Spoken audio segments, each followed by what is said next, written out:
Hello everyone, my information literacy discussion is about the Salem witch trials, which occurred in Salem Village in Massachusetts Bay Colony from the winter of 1692 through the spring of 1693.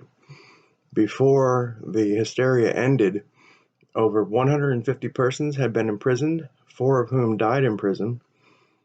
A minister and 18 others were hanged.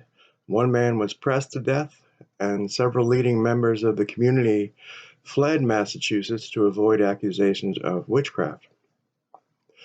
Studying the Salem witch trials sheds light on the social life, culture, religion, and politics, and the fears of late 17th century Massachusetts.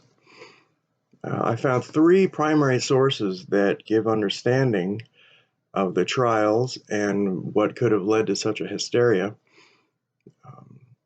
These are a sermon, Christ's Fidelity, the Only Shield Against Satan's Malignity, given by Deodat Lawson in March 1692, a 1693 sermon by Increase Mather entitled Cases of Conscience Concerning Witchcraft, and Cotton Mather's 1693 book, The Wonders of the Invisible World. Lawson's sermon was delivered in the month after the hysteria began, and he describes Zechariah's visions of the angel of the Lord, Christ, and Satan. He describes Satan as the enemy of the soul and the body, and declares that Satan appears to humans to deceive both covertly, as with the serpent in the garden, and overtly, as when Satan enlists witches and wizards. Lawson lists examples from Scripture of Satan deceiving and ruining men and women, and he lists many examples of Christ overcoming Satan and declares that Christ is the only sure defense against Satan's evils. He declares the Salem community is under attack by, and some members are in league with Satan, and implores these members to renounce Satan and turn to God.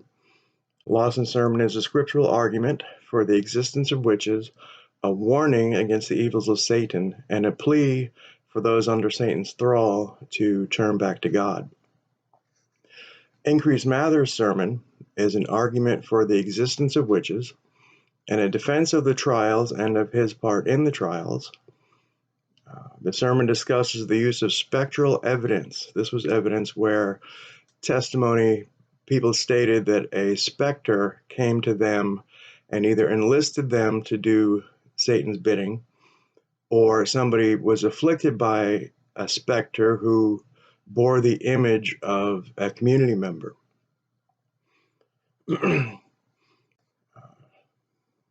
Mather cautions against relying solely on spectral evidence to determine guilt of witchcraft. He fears that injustice may result, and indeed the trial, eventually they stopped using spectral evidence at all, after which the number of convictions decreased dramatically.